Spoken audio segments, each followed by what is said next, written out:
Assassin's Creed is all about giving players the thrill of leaping into history and reliving pivotal moments of our past. It has already been 15 years since Altair and the first Assassin's Creed game welcomed you to the Brotherhood in 2007. Today marks the beginning of our celebrations. For the months to come, we prepared surprises, unexpected collaborations, rewards, community activities, and more. We want to celebrate our 15th anniversary with you and all the people that share their passion for our franchise.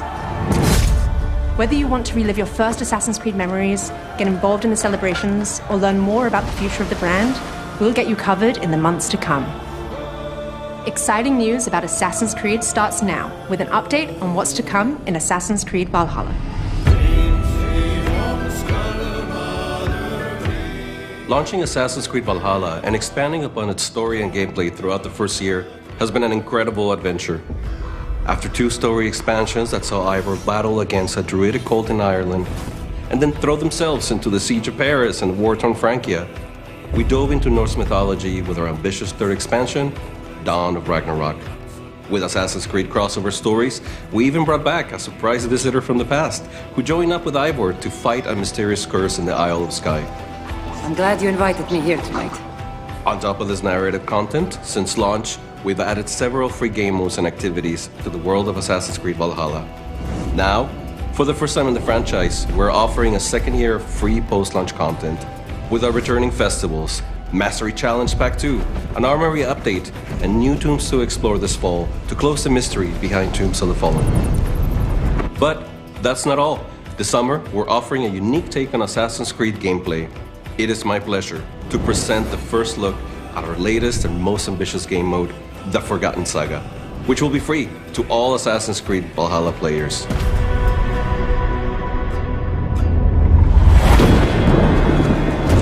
You do well to hide behind your monsters, daughter of Loki!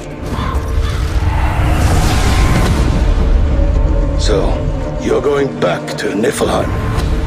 As many times as it takes. It is time to go to hell.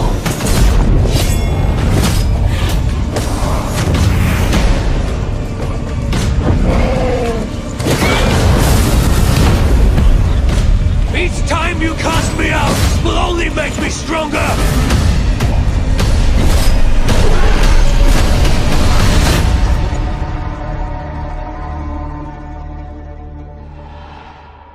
We're excited for you to experience this summer a new roguelite-inspired journey into Niflheim, the spectacular realm of the dead. And stay tuned until the end of the year for one last surprise. We will reveal the last episode of Ivor's story as a free chapter for all players as well.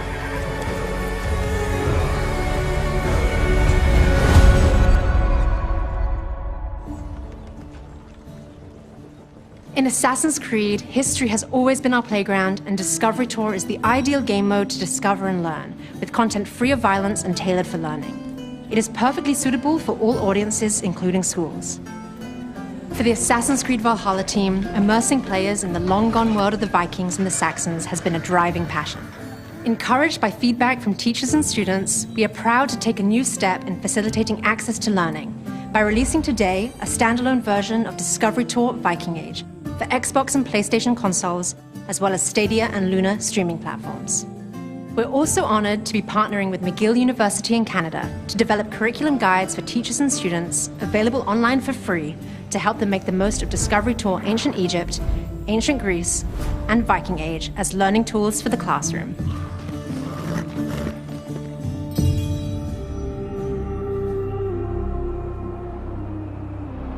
We want to celebrate our 15th anniversary with you by releasing a free title update that our community has been passionately asking for. 60 frames per second support for Assassin's Creed Origins is now available. Experience Ancient Egypt under the reign of Cleopatra, now in 60 FPS on Xbox and PlayStation next-gen consoles. To celebrate with all of our players, we will be hosting a free weekend for Assassin's Creed Origins from June 16th to June 20th. The beautiful world of ancient Egypt is a great place to start revisiting and celebrating past Assassin's Creed games. Our 15th anniversary is about rewarding you for your incredible support. To get started, several sets of Assassin's Creed Origins tattoos, along with a naval pack, will be available this week in Assassin's Creed Valhalla.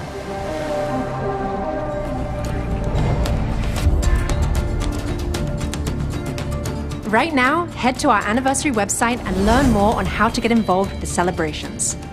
Take part in our weekly challenges for a chance to earn prizes and share your favorite Assassin's Creed memories by using hashtag AC15 as we leap into history. Join us this September as we unveil the future of Assassin's Creed during a very special event. We can't wait to show you what's in store.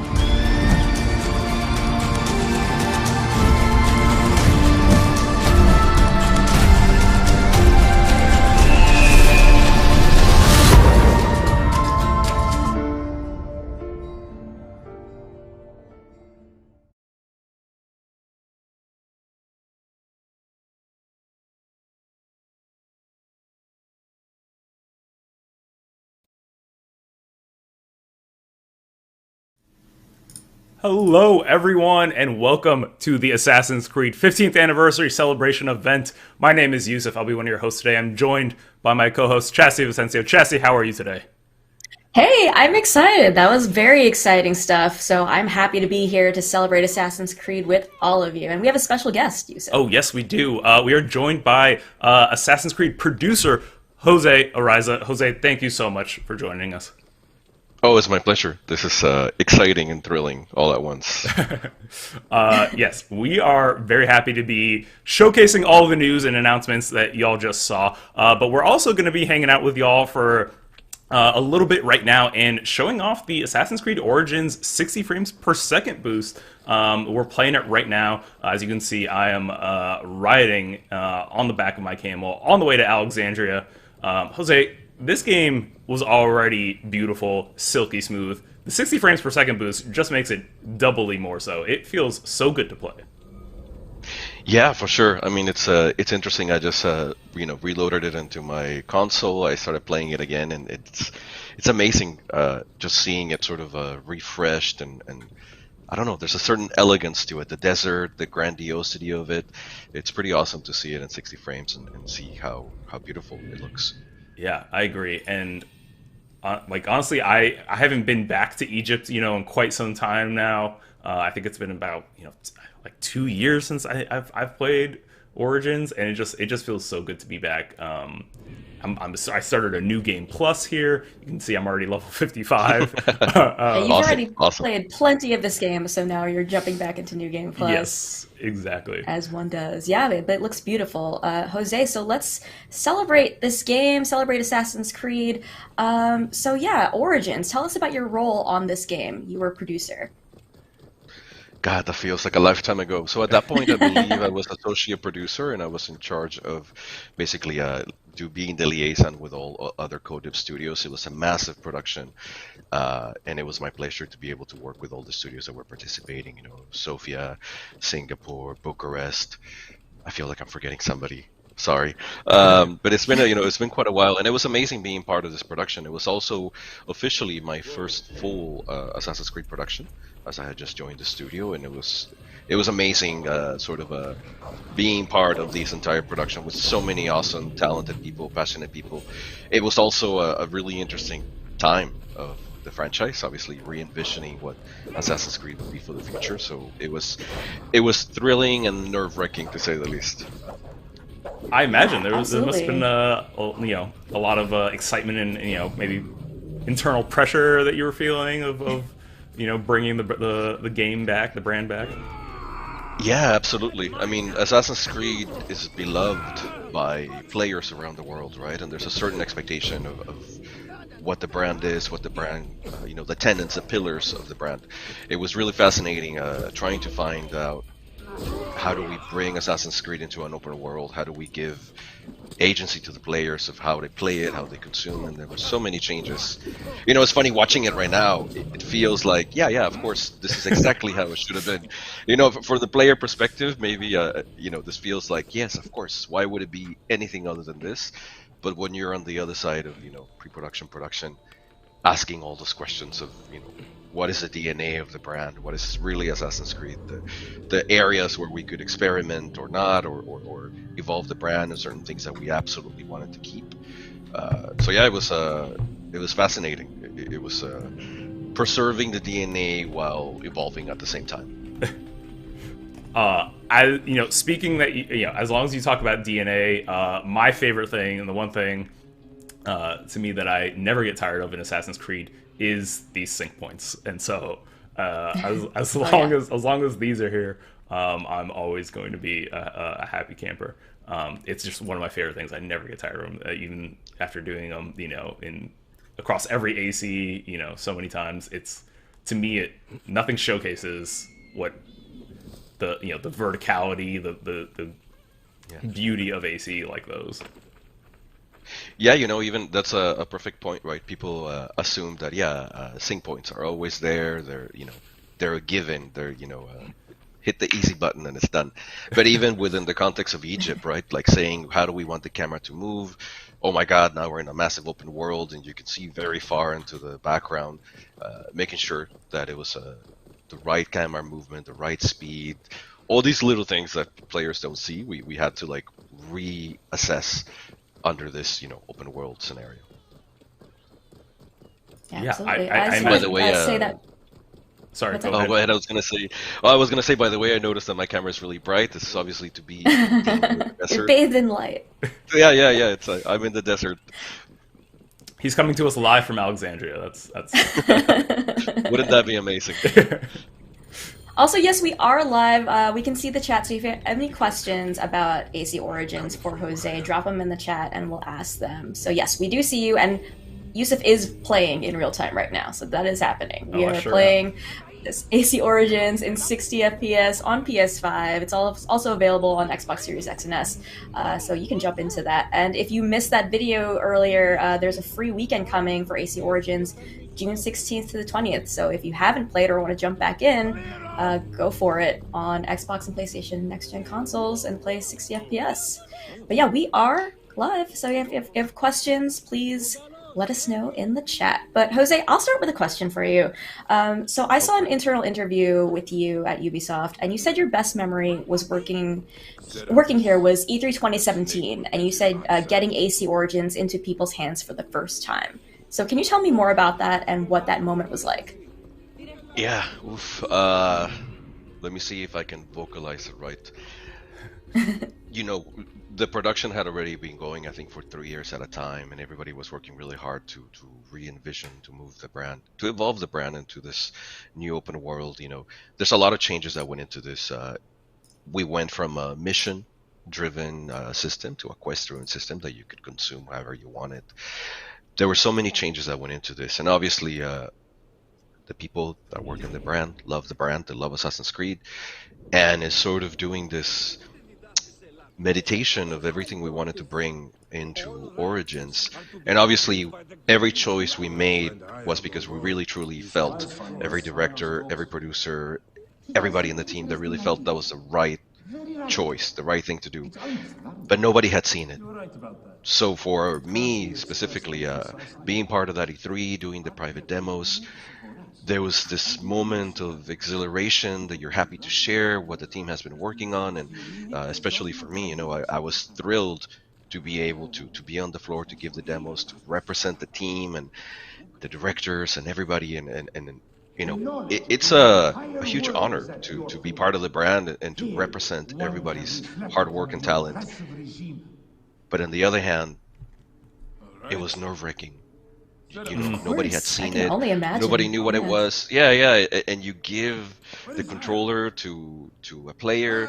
A lot of them are media. A lot of them are streamers, YouTubers, some celebrities even. We're in LA at E3. And there's this moment that you're super proud, you're super excited, you want to show it. But also a part of you is saying, "Oh my God, please like it." And we hope that you see what we see. We hope that this really our vision translates and it's able to be understood by people. And those very first demos that I gave, it was phenomenal. That fear, but also you give the controller to somebody and you're looking at them and you're like, yeah, no, yeah, It's like So are you like just directly looking? Are you kind of looking away, or just like nervous about that? That sounds very nervous. In some cases, some people say, no, you drive. I want you to see you play it. You also get some of the media people that are so stoic, and you're playing, you're explaining, and then they're total poker face, just like, and you don't know, like, are you loving it? Are you hating it? And at the same time, as we progress, giving more demos, I think there was one person that actually said, "You've given me the Assassin's Creed that I never knew I wanted, and it's phenomenal." Oh my gosh. You can probably see me getting a little emotional because it was so amazing just being there and seeing people say, "This is exactly." I didn't know I wanted this, but this is exactly what it should be. Giving the demos also, you noticed all the NPCs. We had the smart, the Meta AI network. Having the same demo or having people play the exact portion of the game, but seeing different results, seeing different enemies, the wildlife. At some point I saw, I think it was an alligator and a hippo get into a fight, and the guy's like, "Oh, was that supposed to happen?" And I said, "No, honestly, I've never seen that. I don't know what events happened for those two animals to be in that location and fight." But it was it was nerve-wracking, and it was amazing, and it was such a communal sigh of relief and saying, yes, we did deliver. Yes, people agree with our vision. We still held the pillars of the brand, the DNA, and yeah, it was I think cathartic. It was a very cathartic moment for me, and it was also my first Assassin's Creed production, right? So for me, there was also that element of I'm joining sort of at this time of change, at this nexus of change, and you're thinking, God, please, I hope it goes well. I hope that that's an exciting time to join, though. Yeah, that sounds like an ideal time. Exciting and also terrifying, right? Sure. We always do our best work, hoping that everybody will love it, hoping that everybody will be entertained. It's sort of that saying that nobody has an ugly baby, right? So it's that moment where you show people the baby and you're like, I hope people like the baby, Speaking of, I love this scene so much. It's our first introduction to Aya here. Aya's great. And like I think to me, like, it was just so cool seeing a husband and wife that were like in love and had, like, obviously, they are on a quest to avenge the death of their, son, but it was a healthy relationship, and I feel like that's something that's so rare to see in games. Yeah, and it's amazing also that you get to see the trajectory from the past to the present, if you want to say to the future, when you meet them again in the Hidden Ones. And we were so attuned to their relationship that we felt, in the Hidden Ones, we needed to acknowledge, right? They have that moment where we're sort of them saying, you know what, it's okay, we did well. Yeah. But seeing that trajectory, and it's funny because it wasn't a big speech, it wasn't melodramatic. It was just a moment where I feel, and I hope that we captured that the journey as a couple, as people, as human beings that they had, and in the end, just saying, you know what, we don't need to give a big speech. We're okay. We're cool. Yeah. That's actually it's. I'm so happy you bring that up. That is one of my favorite moments in gaming. Period. It's just after Bayek and Aya have been, separated at the end of the game, and them coming back together and reuniting there for that moment. And there's a shot where they their foreheads touch and like they embrace, and like it fills my heart every time. It's super nice to hear you say that. I know the narrative team worked really hard to give value to that moment without being giving over exposition of what the player should or should not be feeling, or what Bayek and Aya should be feeling. So it was that subtlety, I think, was represented throughout the game, right? Carrying the spectrum of emotions of Bayek's quest, his motivations, Aya's motivation, the rift between them, all these little things that we want the player to be emotionally connected to. Right. Yeah, I think it was a complete success. At least for me. That's my opinion on it. No, Ooh, agreed. Very strong story. Just their relationship is just something you don't forget from this series. It's just so well written. we get the first hidden blade. Yeah, let's show it. Ooh, be careful. Don't point that at your face. Oh, There you go. there you go. There you go. I will go to the palace and discover who uses the seal of the snake. It's funny too, Jose. You know, you were saying earlier, you know, you were talking about showing this game to people for the first time, and them you know saying, "Oh, this isn't," you know, I didn't realize this is what I wanted, but it's exactly what I wanted. I had a slightly similar but slightly different impression of when Origins was first announced and when we first got to play it. It was also, you know, at the very beginning of my Ubisoft journey here. But the way I don't think I've actually told you, I happen to be Egyptian. And so Origins is always the game I wanted, but never actually thought I would ever get. And then you were not the only one. Yeah, that was a top request by the fans. Yeah, yeah. But you know, I think even more so, you know, as you're talking about the new you know quest system and how much was put into. Actually, I don't think I'm going the right way. How much was put into the culture, the time period, the setting. To me, it felt like a game that so wholeheartedly embraced Egypt and its people.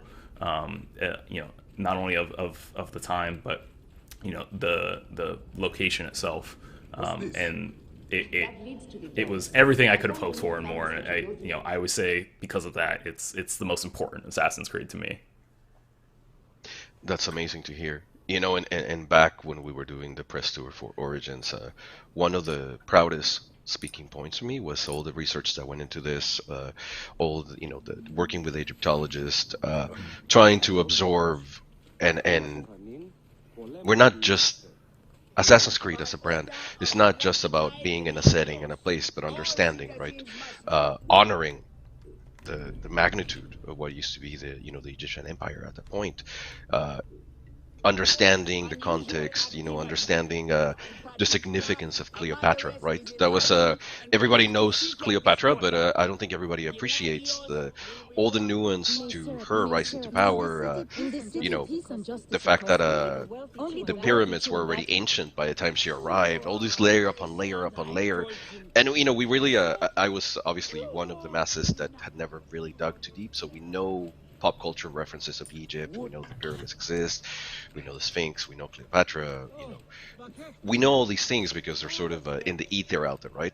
But digging into this and really, at least for me, educating myself and seeing this represented in 3D on the screen with elegance, with respect, and really honoring, you know, like how magnificent it really was.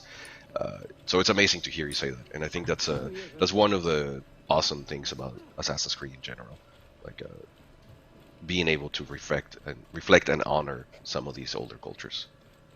Absolutely, and you know, I know I'm not alone in this when I say that I have learned a ton about history through Assassin's Creed, going all the way back to the very first game, and I'm sure, you know, every time we play these games, we have people coming out in chat telling us, you know, that they've learned as much from AC as they have from a textbook.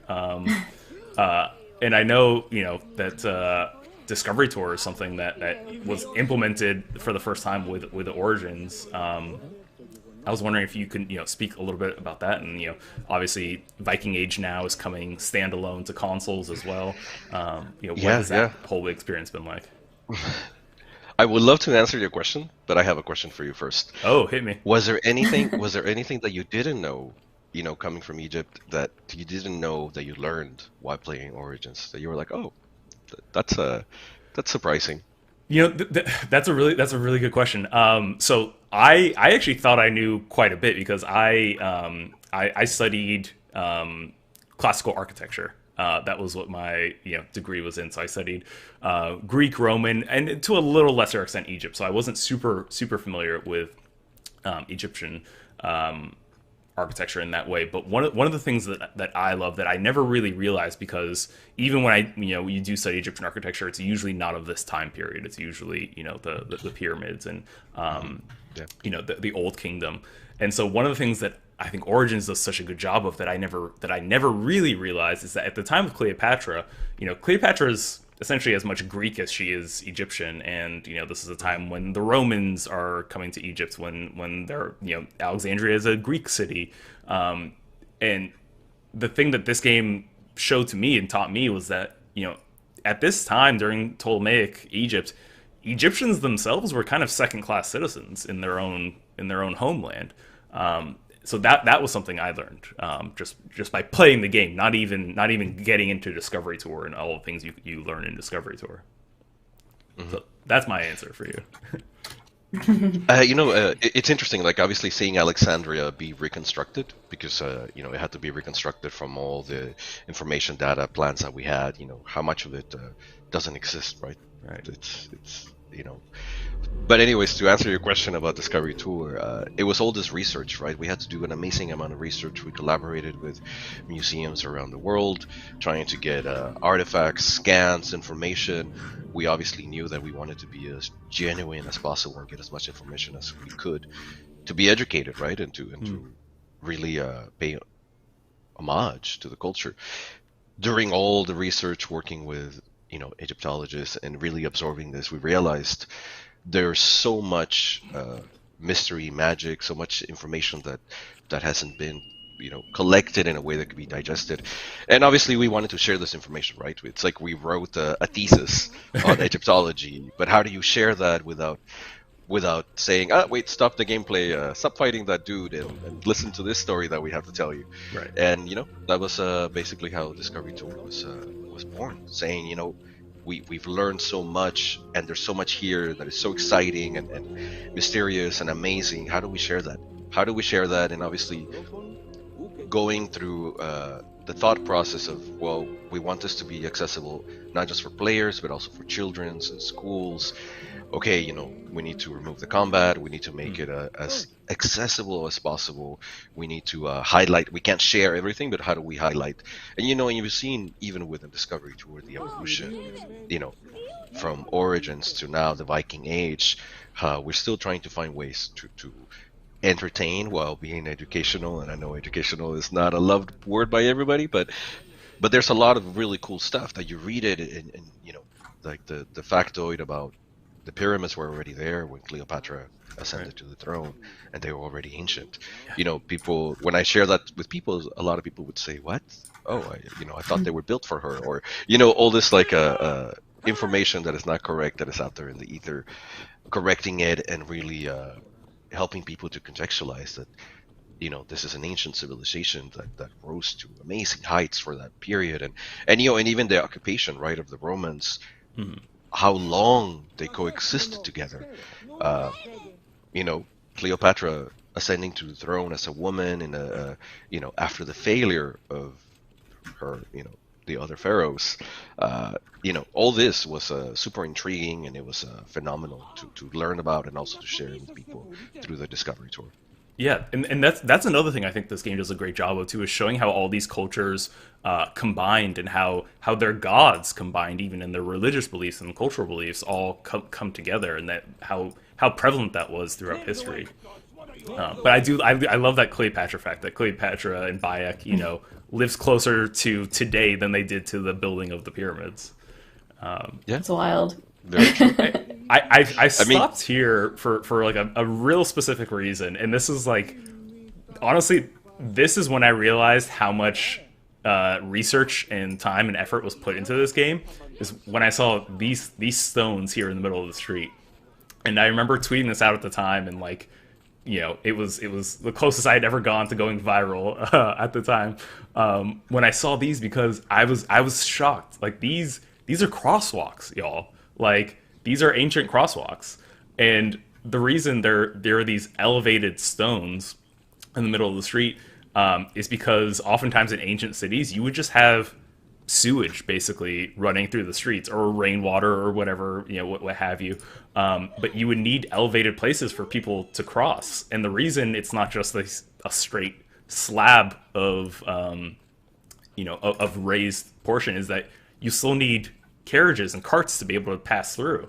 So you have these, horse-drawn carriages pass through, and their wheels are meant to go in between these stone tabs, but pedestrians are meant to cross on top of them, so they're not getting their feet dirty and things like that from everything that's running in the streets. And when I saw that, I was like, oh my god, this is something that 0.01% of players would ever even notice, ever even think about, ever know existed, but and no one would miss if it wasn't there. But the development team put in that extra time and effort because they wanted to make it as realistic as possible, and that blew me away. Trust me, the level of research that was put into Oranges was impressive. It's flora, fauna. Even at one point, we even had the discussion of anything that we built, any location, what is the percentage of wood that you could use? Because guess what?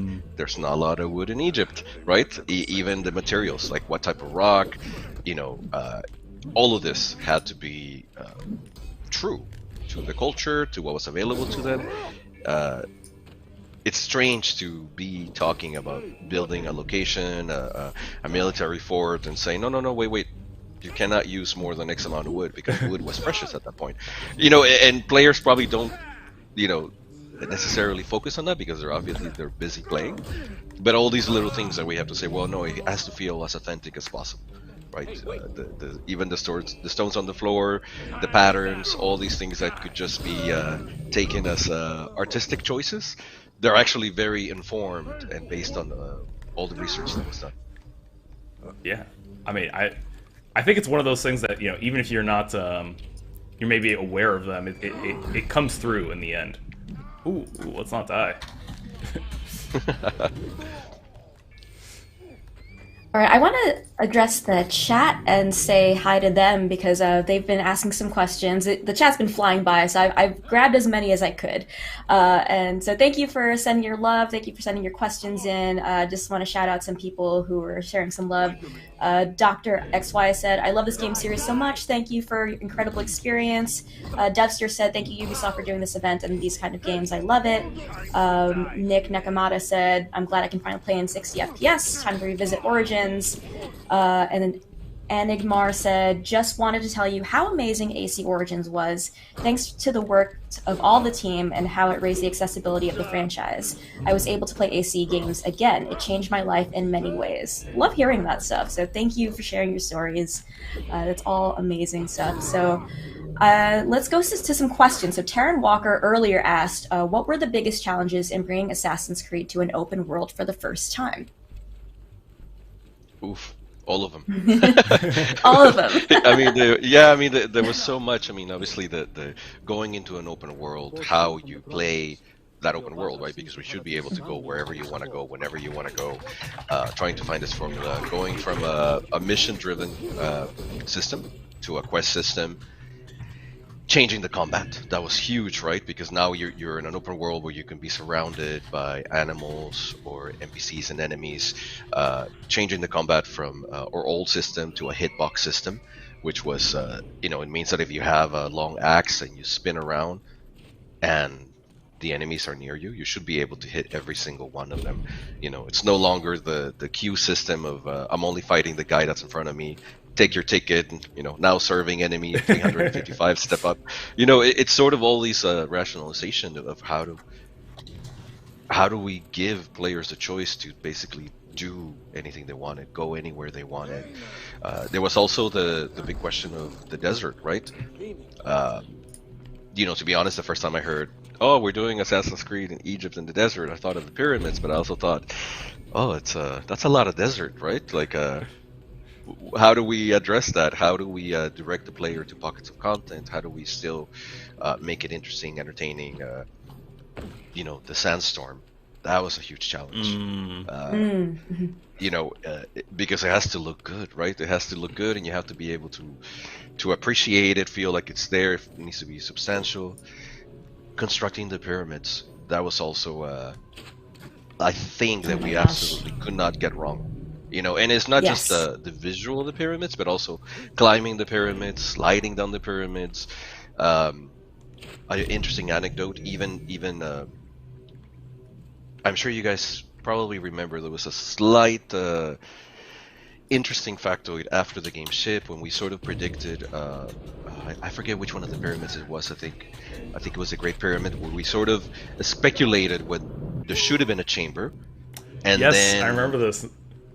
yeah, and then a month later, Egyptologists discovered that there was indeed Yeah. a chamber where we predicted, because we did all the all the research, and we knew we had to get it right. We knew people like you, Yusuf, who are Egyptian or of Egyptian descent, we had to get it right. We couldn't just make up whatever we wanted. So it was amazing that our research led to us saying, we really feel that there should be a chamber here because structurally the way it's built. So we sort of theorized, and then I think it was a month or 2 months after the game was released, it was discovered and it was verified that indeed there was a chamber there.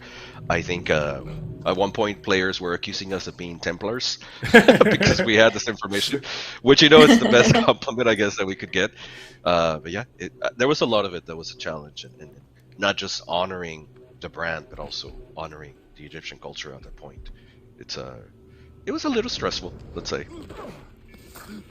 A little stressful, yes. Yeah, just a little bit. Yeah. Rafferty Rules Twitch said, wow, that's so cool, top tier research. And Spliff said, thank you so much for Origins. Have hundreds of happy hours with this wonderful game. Oh, glad to hear it. Thank you guys. That's awesome. And to let everyone know, too, we're going to be playing for a little bit longer here. But our showcase here of the AC Origins is not going to be the end of the stream. After this, we have news coming from AC Stories. So the Assassin's Creed extended storytelling, including comics, graphic novels, manga. So stay tuned. There will be a lot more information too about further AC Stories. That's right. And there's plenty more to come in the coming months, so please just stay tuned. We're celebrating AC for a long time. And then, as mentioned, if you missed the video earlier, there's a special event in September to learn more. And if you want to learn more about what you missed earlier in this stream, head to assassinscreed15.com and you'll get all your information there. But we can kind of go over some of the big highlights from what was mentioned in the first 6 minutes, Jose. And you were in that video, so we've got... Unfortunately, yes. No, it was great. So year 2 content for ACV, free to all players. That's very exciting. Tell us a little bit more about that from what you mentioned in the video. Oh my god. So second year of AC Valhalla free content. Obviously we're doing the second part. We just did the second part to Mastery Challenge, Tomb Soul the Fallen, and I guess there's that little surprise, the Forgotten Saga, which is let me think of my PR training to not give any spoilers. We obviously announced that it's inspired, very roguelite inspired. We wanted to sort of explore. For those of you that are fans that have been with us in Valhalla since the beginning, you probably have heard me say in the past that we wanted to explore, right? We wanted to experiment. We invited players to come with us.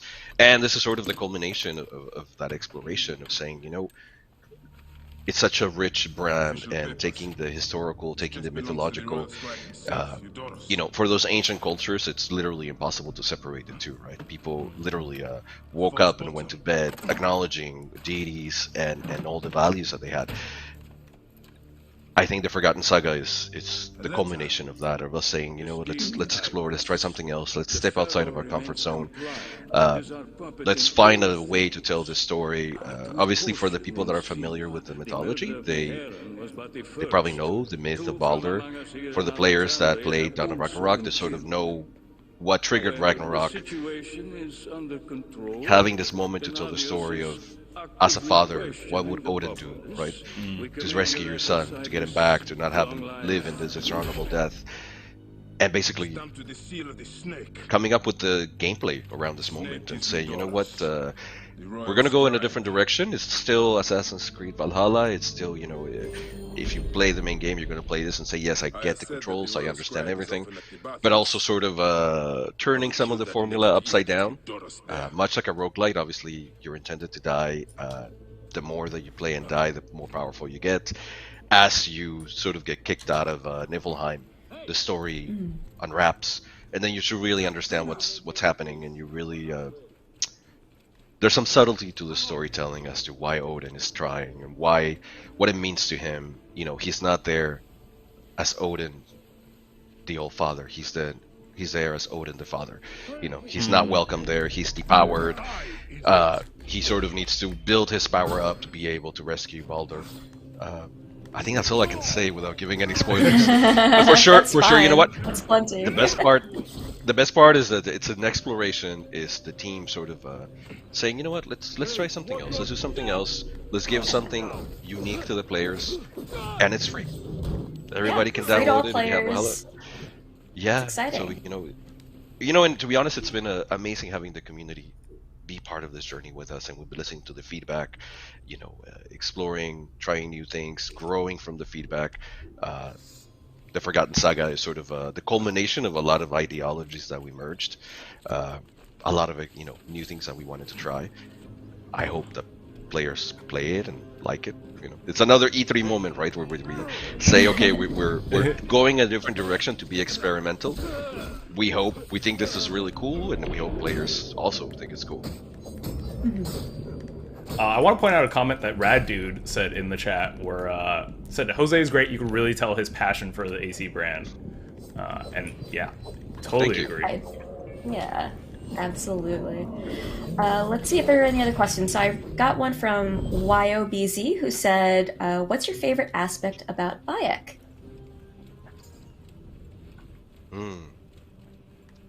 That's a tough question. I think. Well, man, there's so many. I don't want to, minimize him. I think to me, the who he is, the fact that he's a Meje, he feels the duty, but it's not just a duty. It's not just a job, right? He really wants to preserve the ancient culture of Egypt, right? And it's a time of turmoil, and I think as human beings we all have that, right? We want to stay true to our morals. We want to make sure that who we are, what we believe in, is reflected in what we do. We were talking before the stream about how kids love Bayek because he is this figure of an upstanding citizen that is there to protect the people, that is there to preserve their quality of life. You could say that he's a sheriff, but he's really not just a sheriff, because he honestly, really, truly wants to do good for the people, right? He really, truly embodies this role, heart and soul. And I think seeing his journey, it's inspiring in some ways, because I think as human beings we all have that of we want to do good. We want to do good by not just ourselves but the people around us, and he sort of embodies this, and how far he will go in his journey for this. And he'll go pretty far. Yeah. That's a really good answer though. Yeah, that's good. And answer. I feel that really hard because one of the things that Origins allowed you to do, which I'm a big fan of, obviously, is customize Bayek's hair, right? You could have long hair, no beard, long hair. I tend to go for the short hair on top of the beard. Who would have thought? Oh, I wonder why. Yeah. But the other thing I really like is that you can choose whether or not to keep Bayek's hood up or not, up or down. And to me, I never put the hood up, and that's just me. There's no wrong way to do it. Obviously, you can absolutely play with the hood if you like. But to me, it was because of everything you just said that Bayek is a Magi. He is a protector of the people of Egypt. He is not, at this time in the story, he is not someone who is hiding and working in the shadows. He is a protector of the people of Egypt, and he has nothing to be ashamed of for that, and or nothing to hide from in that aspect. And it's important to him that he is there for the people of Egypt, and that he is visible to them. So I always kept the hood down because of that. As I'm speaking, I'm realizing that maybe there is a metaphor in there somewhere about who Bayek is, and sort of his evolution of wanting to stay true to the old, but also embracing the new and moving forward and finding out how he best can be there for the people. Maybe this is a metaphor also of Origins itself, right? Trying to preserve the DNA of the brand, and also doing right by the players and saying, well, it's time to evolve and we're gonna take the good, all the traditions of what are AC and push them forward. I don't know if the writers intended that, but it feels like there's a metaphor in there somewhere. I think, yeah, they would. I'm sure they would tend to agree. I just want to mention again that Assassin's Creed Origins is available on 60 FPS on Xbox and PS next-gen consoles, and there's a free weekend. There we go, free weekend, June 16th to the 20th. So you should jump back in or play for the first time if you've never played before. It's the perfect time. And so for everything you missed earlier, we had some announcements at the beginning of the stream. Head to assassinscreed15.com to learn more. So we have our first true assassination here. Ooh, yeah. We've infiltrated this bathhouse. We're trying to assassinate Eudorus with nothing but our hidden blade. This is Bayek's first assassination out here with the hidden blade. It's wild seeing this again. It's giving me total flashbacks. This to me is what Assassin's Creed is all about. You know, like there's your target. The entrance is guarded. You're not just walking right in. How do you get about this? Hey, you! Stop! Ptolemy is a chinless simpleton. Simonides, you have consumed too much wine. I have, and I... Yeah, there's a link in the chat now for the free weekend if you want more information.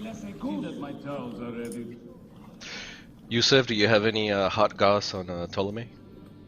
Hot goss on Ptolemy specifically? Ooh. No, oh gosh, nothing that comes to mind. Sorry, I'm a little bit preoccupied here with... Yeah. Sorry, I'll let you do your thing. You do your thing. And the free weekend, so someone was asking if it was PC only. No, it's also on Xbox, PlayStation, and Stadia, in addition to PC.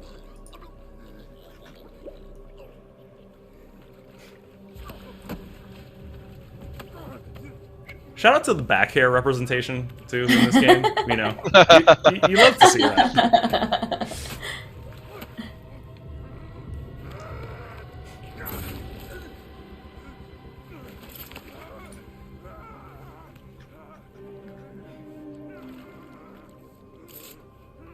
Oh. Mystery solved. Remember you know, those moments that we wanted to explain to players why the salute, you know, and him losing his finger and how that became iconic for the brand in a way. Yeah, that was I remember gasping the first time I saw that of being like, oh, that's why, you know, and it was really out of desperation more so than anything else. That forsaken shithole? I had nothing to do with that disaster. It's too late for your lies. Anubis awaits. I think these conversations too, post-assassination, obviously it's something AC's always done, but to me they're some of my favorite parts in every game, where you get to speak to these people on their deathbed essentially, and you know what they reveal at that moment, what ideologies they hold, they grasp onto still. Some of them are quite poetic. You know, there's quite a lot of gravitas to those moments. Well, and even you go back all the way to the first AC, you know, Altair puts a feather over, you know, his victims, and it was never really explained. But then we get that explanation here in Origins, where it's it's a heron feather, and it's it's meant to for the afterlife. Yeah. Oh. Okay. Oh no. We'll be wrapping up this stream. We'll be wrapping this part of the streams fairly soon, but we have more to show you. We have a video about Assassin's Creed stories. So if you're interested in the books, the manga, more things about Assassin's Creed stories, that's to come right after this section where we're playing through Assassin's Creed Origins, which we'll be wrapping up shortly. But yeah, if you are interested in stories in different mediums, we've got more for you coming up shortly. Should we take a couple more questions before we say goodbye? Yeah, sure. Let's Or see actually, what we before have I say here. goodbye. Oh yes. Well, well, we're saying goodbye to you. We're going to show the video from Assassin's Creed Stories, and then people will see us again tomorrow. We'll be back tomorrow. But thank you so much for joining us, Jose. Let's see if we have any other questions in the chat. So EDA Boy said, "What made you choose ancient Egypt to set the origin story in?" When? What made Oh you my god. choose? Yeah. Oh, well, it was one of the top requests by the fans, and also going far back enough in the timeline. I think it was 49 BC. I think when the game starts, going far enough in the timeline. Obviously, we needed to visit a place and time before the original trilogy to explain what was the seeds that were planted to create the modern day Brotherhood, right? So even going back to the Order of the Ancients, going back, we wanted to pick a place and time that was far back enough that allowed us to explain all these little things that became, I guess you could say, pop culture within the AC brand, and also this time and place. I mentioned earlier Cleopatra. There were so many things about that era and the social political circumstances that it felt like, this is historically speaking, it was such an oddity for so many reasons that it felt like, this was a nexus of two cultures coming together, trying to coexist for a very long time, different religions, different ideologies, different political structures. All this sort of gave us a really fertile ground to say, this feels like a time where you would have seen an evolution of something, right?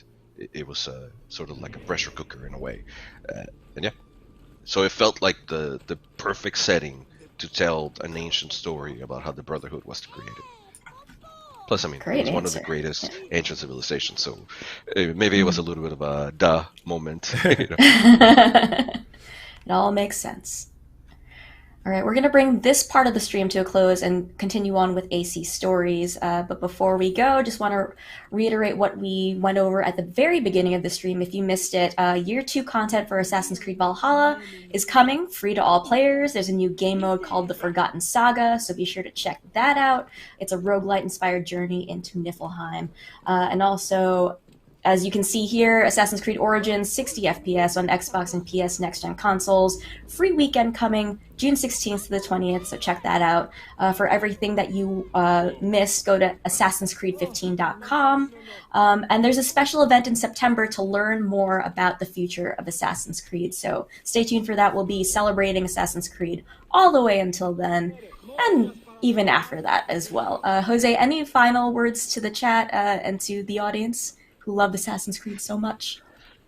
Oof. Well, there's so much to play. I would say definitely try Origins in 60 frames per second, especially since you have the free weekend. It's awesome seeing it, and I know I sound super biased, but it looks beautiful. It's awesome seeing it in 60 frames. And also for those of you that are with us in Valhalla, do check out The Forgotten Saga when it comes out. It's a wild imagining of a myth that I think everybody knows. And also free, so try it, enjoy it. The best we can hope is for you guys to like it, or at least be entertained. Well, thank you for all that you do. Yusuf, so we're going to go over to Assassin's Creed Stories next? Yeah, Jose, thank you so much, y'all. Thank you so much for rocking with us. It was my pleasure. Thank you. Oh, yeah. Jose, you are welcome back anytime. You were amazing. Thank you. But yeah, we are going to kick it now over to the Assassin's Creed Stories. Tons of information there. Be sure to stick around for the whole thing. And we will see y'all tomorrow right here on this channel as well. Chassis and I will be back playing some other games. But take care, everyone, and happy 15th anniversary to Assassin's Creed. Indeed. Happy anniversary. Thank you, guys. Have a good one. Thanks, Jose.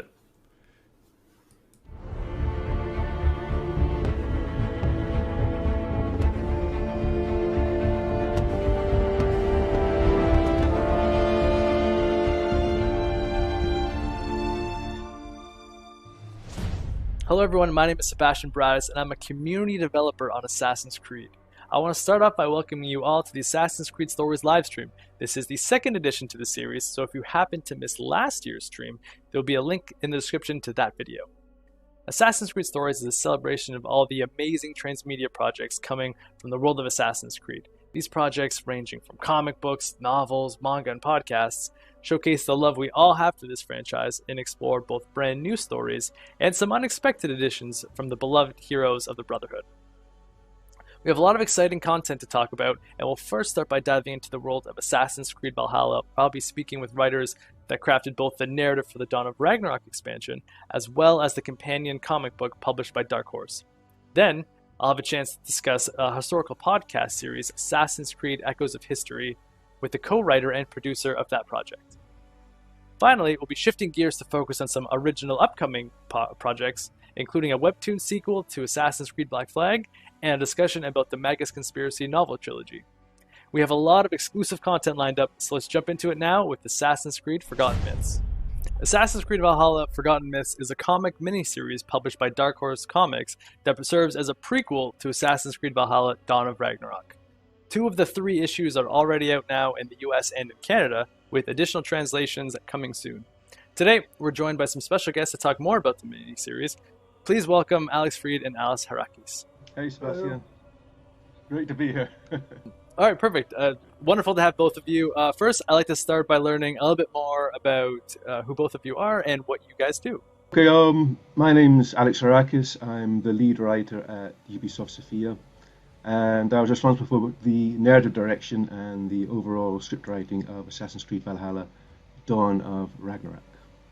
And I'm Alexander Freed. I'm a novelist, a video game writer, and relevantly today, a comic book writer, and I wrote the script for the Forgotten Myths comic. It's a pretty lengthy amount of writing. Could you give us a brief overview about what Forgotten Myths is about, Alex, Seth? Sure. So Forgotten Myths is essentially the story of Balder and Loki. And Balder is the son of Odin, the son of Havi, the most beloved of the gods, the best of the gods, god of light, a courageous warrior, invulnerable to harm. He is seeking a new challenge in his godly life, and he decides he's going to make peace between the fire giants of Muspelheim and the dwarves of Svartalfheim. And in order to do that, he recruits the help of Loki, who is, of course, not particularly beloved by the gods, particularly by Balder's father. So the comics are basically the story of their adventures together, their wary relationship, and of course, because it's based on loosely Norse mythology, it all ends in fire and bloodshed and general horribleness. Those stories often seem to skew towards the horribleness. So I guess, obviously, because there's so much interconnectivity with Norse mythology, where did the idea for this story originate as it relates to Assassin's Creed Valhalla? Okay, I mean, the first question, I think, is why mythological? Because Assassin's Creed Valhalla is a very thorough game, and they did such a great job covering the historical side of the Norse culture. So for us, it was really about taking something that, obviously, in Valhalla, there is a mythological aspect, but it's not the main focus of the game. So for us, it was an opportunity to actually jump in there and weave our own story and fill some of the gaps that were understandably there, and really created a great playground, if you like. In terms of the actual why this story, Norse mythology is so broad. I mean, you've got this great creation mythos, you've got so many beloved, so well-known stories about the gods and their various antics going on, but we really needed something that would allow us to connect with the base game. And the focus of the base game, when it did look at the mythological side of Norse culture, was to do with Ragnarok. And they showed how Havi, or Odin, began his journey on this road that will eventually lead him to Ragnarok and his ultimate fate. And then they fast forwarded to how it all ends. For us, it was about coming in and looking with a bit more detail about that journey there. It's kind of like when I do this all the time. When I start reading a book or watching a movie, I'll often read the final chapter to see how it ends, and then I'll go back and it's about finding out how you got there. Most people, I think, know how Ragnarok ends, especially those who played this game. So that's not a huge mystery. The intrigue, what was really interesting was how does this character of Havi, of Odin, actually end up with that fate? How does he embrace his fate, if you like? So that was really what really appealed to us in this story, and that's really sort of what took our focus, if you like. I think that's really interesting, especially there's that sense of inevitability where, as you mentioned, that the conclusion is known, but the intrigue goes into the meandering ways in which we get there. So obviously knowing that in terms of Norse mythology and being able to create stories from Norse mythology, it's rich universe, it's rich characters. Were you both familiar with Norse tales before writing for the game and for the comic, or was this kind of uncharted territory for you both? For me, I had some knowledge. As a writer of over 20 years, it's one of those things that someone's always coming and asking you, let's do a Vikings project. And so you always run off and do your research, and then you come back and they've changed their mind. They don't do a Vikings project. But it does mean that you do get quite a good knowledge over the years of Norse mythology, of Vikings, etc. So once we decided to do this mythological story, I didn't have sort of like the absolute knowledge by any means, but I did have a good grounding. And then it was really very much a case of me and the rest of the creative team and the rest of the writers just going away and really immersing ourselves for a month or two in Norse mythology, reading, watching things, which is one of the best things about this job. You get paid to do the things you like doing, like researching these fantastic cultures. It was a lot of around the clock getting into the sort of like the culture of the Norse. Alexander, do you have anything to add on there? Yeah, I mean it's interesting to hear that story. Mine was a little different. So I've been fairly well steeped in Norse mythology since I was a child, but had never really touched on anything vaguely related to that world in a professional capacity until this comic came along. And for me, it was very much, oh, suddenly I'm playing with these toys that have, well over 1,000 years of history. They have all of this sort of emotional power and historical strength and archetypal weight attached to them. And it was just tremendously exciting to be working with that. To write something in a script like Thor throws his hammer, or Loki shape changes into a fish, and it almost made it difficult to remember, wait, this needs to work as a story on its own terms as well. I can't just lean entirely on the fact that these icons have built up this power over so many centuries, that they still need to work as characters. They still need to have recognizable emotions and go through something that works even divorced from the mythological background. Yeah, it must be a certain element of having to find a way to deconstruct all the things that that people know about these characters. Like how do you compartmentalize all of that? It's really interesting how the blurred lines between the comic, the cover, the experience in production, and obviously the game.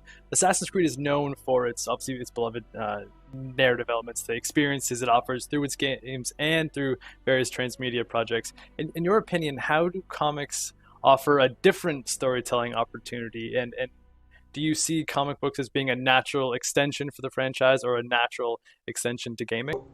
I mean, I've always felt like an author should be playing to the strengths of the medium that they're working in, telling stories that really only that medium can do. And games have so much to offer in that regard.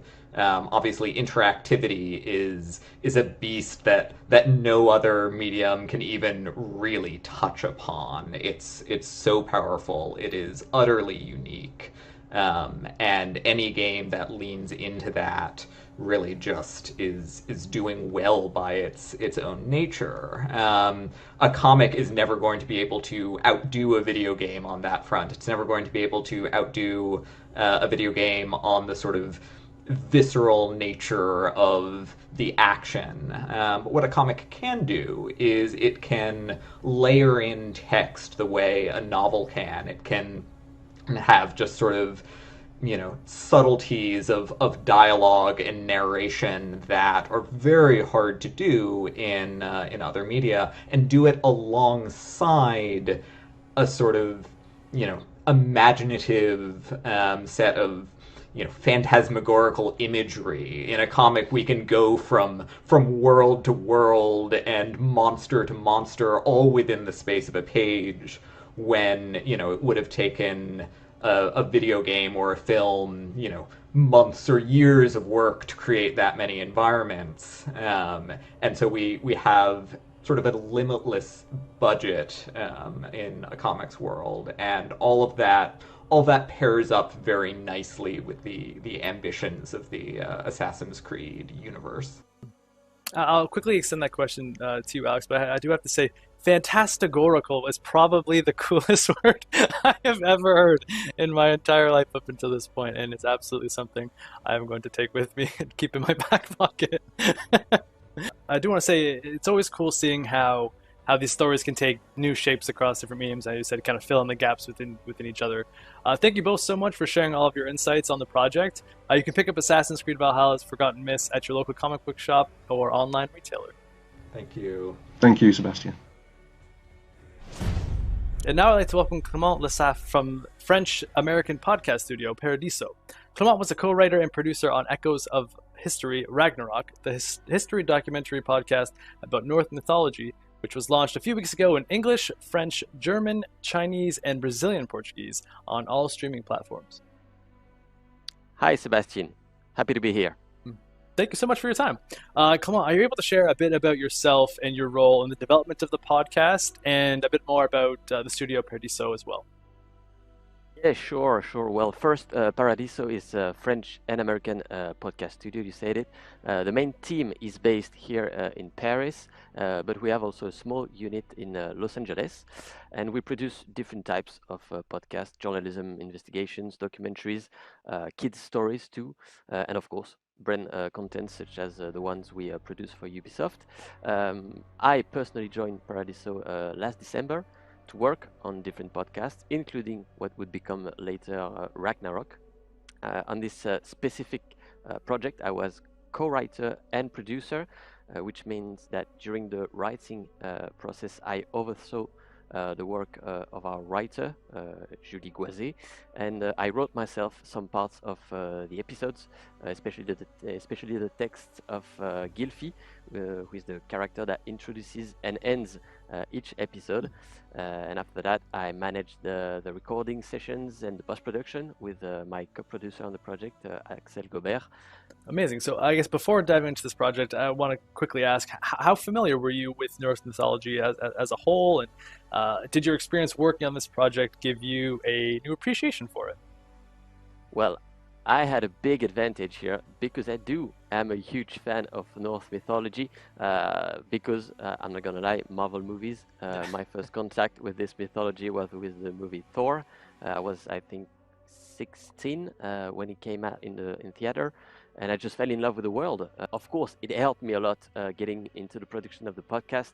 I already had some solid basis on the topic, but I kind of did more because I read the Edda, which is the main source of the Norse mythology. It's a small book written in the 13th century.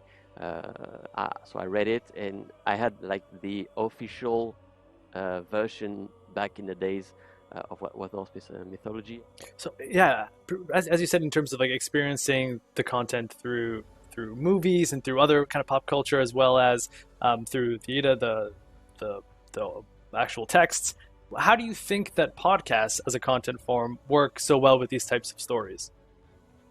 Well, simply because it relies on the power of the voice. We are used to think that documentary equals TV or cinema, aka images. But actually, 90% of the time, what makes a good documentary is not the images, it's the story you're gonna tell. If your story is strong enough, then you don't need images. It's like a good book. You don't have images in a book, like not since we are kids, actually. And it's just the power of imagination that does all the job, and it does it even better than a screen.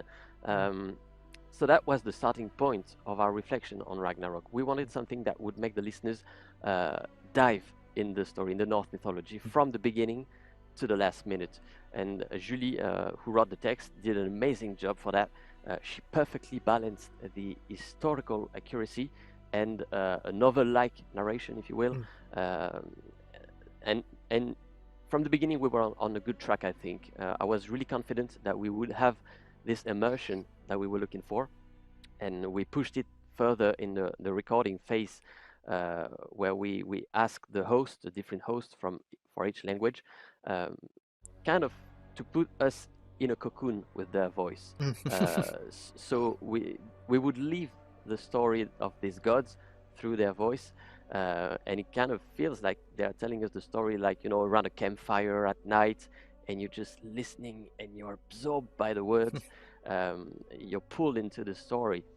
And the last but not least part of this project was mixing and editing, and in the podcast world, that's probably the most important part. And here our team did an incredible job using the music of the game of Dawn of Ragnarok to put the podcast, the text in music, the words in music, and also adding sound design. So sometimes you're gonna have a wolf wandering around, and you're gonna have like the sound of his paws on the ground, the sound of his roar, and that's just something. You have the sound of Thor, of its hammer, for example, when he's fighting giants. All of this concourse to create the ambience, the atmosphere that we were looking for an audio documentary. But obviously, Ragnarok seems to be a concept that a lot of people have at least a rudimentary understanding of. Why do you think that is, or why people find Ragnarok specifically to be interesting? Yeah, sure. Again, pop culture did a huge deal in our knowledge about this word. Most people know the word now, but they don't necessarily know what's behind it. And there are common misconceptions. Of course, people like associate it with the end of the world, which it is actually, and it's kind of the same concept as the Judgment Day in the Bible. It's the same. There are interconnections between these two visions of the end of the world, and it's really influenced by Christianity. Actually, it's not very Nordic to say, like the flames of hell burning the earth. That's in the Bible. That's the Apocalypse, and it was written like 8 centuries before the Vikings conquered England. So of course there was some influence of Christianity over the conception of Ragnarok. So actually, when we look into Ragnarok, we look into the Christian culture, the Christian text, the Bible, and that's something people don't necessarily know. Yeah, absolutely. And hearing all the passion that you've had for this project, I think the next logical question is, can we expect more Assassin's Creed related history podcasts to come in the future? Yeah, sure. I can't say too much now about the content, but we will meet your expectations. Yeah. I can guarantee that. We are already developing new podcasts for Ubisoft. But yeah, there will be more Assassin's Creed related podcasts with narrative stories. You're going to know more about history, some facts that you didn't know. You're going to maybe cross the way of some characters, historical figures you might have seen in the games if you are a passionate gamer. So yeah, there's very exciting content on the way. So yeah, stay tuned and keep listening to the Ubisoft's podcast. I appreciate the expert teasing that you were weaving in and out for. One of the most exciting things for me about Assassin's Creed is this intersection, this interconnection between history and mythology and pop culture. So thank you so much for your time, Clement, for talking with us about this podcast. And if you'd like to listen to all 5 episodes of the Echoes of History podcast, be sure to check them out on your favorite streaming platform. You want to know more about the Norse gods? A word of warning. You will not be disappointed. I used to be like you. I only knew the superstitions. I worshipped the strength of Thor and Odin and feared Loki's mischief. Who am I? My good friends, my name is Gylfi, King of Sweden. Not the Sweden of today, no. A Sweden from times long past. Like you. One day I decided I wanted to know more about these famous gods who watch us from the sky. So I went to get them myself. I met 3 of them. Their names, High, just as High, and Third. And here's what they told me.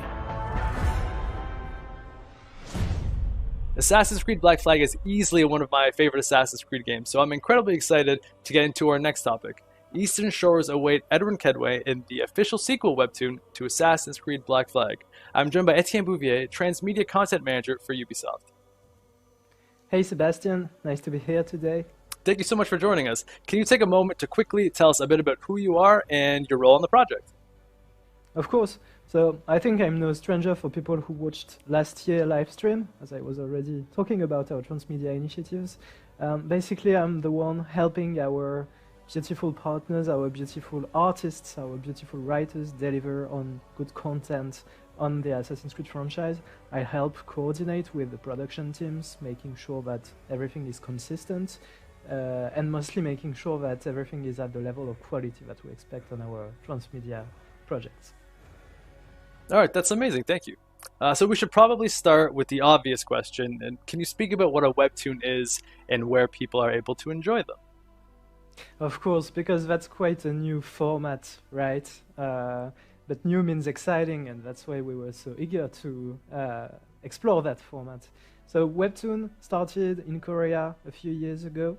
It is basically an illustrated format, and very often the artistic direction is close somehow to manga. And so it's a digital illustrated format that you can read by scrolling through your phone on an app. So it's really a vertical format that was designed at first for people to read when they commute to their job, you know. So it started in Korea, and now it expands worldwide. You can find Webtoon content everywhere in the world. You can read it on dedicated apps, and of course that's where you will find our own Assassin's Creed Webtoon. That's really cool, being able to take Assassin's Creed anywhere on your phone. To your point earlier about Edward being a really well-loved character, so obviously he's a fan favorite due to his charisma and his wit. How do you think the Webtoon has been able to capture the spirit of that classic character in a new way? So Edward, he's that cocky character, very funny. I think he really embodies the free spirit that is, the legacy of the Assassin's Brotherhood. So it was really nice to work with such a character because he brings lots of color to the narrative you develop around him. Also, Edward, he embodies adventure, discovery, and with that project we really wanted to have those thematic pillars at the core of the story. So you see, Edward allows us to have a very character-driven narrative that conveys that sense of adventure. He's always eager also to discover uncharted territories, and since we knew that we wanted to set that story in a completely different area, in a completely new area, Southeast Asia, we were convinced that Edward would be the perfect character to support that story. What's interesting is that the story is set later in his life, so he's a bit older. He is, I'd say, a seasoned character now, and it will be interesting to see how the Edward we knew in Black Flag evolved into that seasoned pirate who still has that taste for adventure, and a good fight, of course. I have one final question that kind of alludes to something you had mentioned earlier when you were teasing. Are you able to share how long the webtoon will be? Like, how long can we expect to sail with Edward again? So that's something I didn't explain at the beginning, but webtoon, it's a serialized format. It really works like a TV show. So you have a weekly episode launching every week for a long period of time. We plan for the first season to have 40 to 50 episodes. So that's roughly one entire year of content. And that's only the first season, but we really want to have several seasons, probably 3 at least. So if you start reading that story, you know that you're sailing for 3 years, probably, along that storyline and with that character. Yeah, I guess that's a lot more robust than I was expecting. That is obviously going to be an amazing opportunity to relive this story and to jump back in over the course of the next several years. So I think I speak for a lot of Assassin's Creed fans when I say thank you, Etienne. Being able to sail with Edward once again is going to be super exciting. So keep your eyes peeled. Edward will be back on all Webtoon platforms this summer. I'm really eager to speak with our next guest about her experience adapting the Assassin's Creed universe into novels. Kate Hartfield is with us today to discuss The Magus Conspiracy, the first novel in a brand new original trilogy called The Engine of History. These books will be published by Aconite Books, which will be launched this summer in English and shortly after in many other languages. Very happy to be here. Yes, thank you so much. Kate, can you share a bit about yourself and your past work for those who may be unfamiliar? I heard you were recently a Sunday Times best-selling writer from The Embroidered Book. I was, yeah, that was quite the surprise. Yeah, so The Embroidered Book is my most recent novel. It's about Marie Antoinette and her sister Charlotte, but they're magicians. That's the twist. So that came out in February in the UK and elsewhere, and is just about to come out in North America. I've also written a few other books with historical settings and a couple of interactive fiction projects for Choice of Games. So I usually do work in historical settings, and this is my first time writing anything for Assassin's Creed. That's amazing. So it seems like kind of like a natural evolution, like the next step in this history genre for you. So obviously, as this is the first time writing for Assassin's Creed for this novel, so obviously the time period is incredibly multifaceted. What made 19th century Europe the backdrop for this particular story? Although I suspect that I might know the reasoning behind that. Yeah, one of the things I think that appealed to us about this period is the rise of assassinations, of political assassinations in the 19th century. So, you know, Queen Victoria had 8 attempts on her life, all of which she survived. Several monarchs were not so lucky. So it was, you know, there were a lot of political turmoil going on in this century, and a lot of assassination, and, you know, power was crumbling in a lot of ways. We had the revolutions in 1848 that swept across Europe, and even though they didn't succeed in all of their aims, everything seemed to be changing and the old structures were falling down. So it seemed like a natural century to explore a little bit more what was going on with the Assassins and Templars during that time. Yeah, absolutely. And obviously the nature of the history obviously brings into question the historical figures of the time. I know Ada Lovelace is a big component of the novel. How present would you say she is, and how meaningful are her contributions to mathematics play in the overall narrative? Yeah, so Ada Lovelace we know today mostly as sort of the foremother of the modern computer. You know, she's one of the very central figures in the idea of the invention of the computer, and sort of foresaw it in a way with her work with Charles Babbage. But she died very young. She died at the age of 36 in 1851. And my book covers a longer period after that. So she's not around for the entire book, but she's a presence in it. And one thing that I found really interesting about her is because she died so young, and she had already done this incredibly formative work, and she had all kinds of other things on the go and all kinds of other projects, just had an amazing brain. And a lot of her papers were destroyed after she died because she was as scandalous as her father, Lord Byron. So many things were kind of swept under the rug. So there was a lot of scope there to imagine what else she might have been working on and what else she might have done had she lived. So I explore that a little bit in the book. To your point earlier, mentioning them being built as very compelling characters. What do you think are the elements that make a compelling Assassin's Creed story? I do think character is really key to all of the Assassin's Creed stories. There's so much scope to explore complex personalities because assassins are, by their nature, complex. I mean, that's the entire foundation of the creed, is that, nothing is as simplistic as it might appear.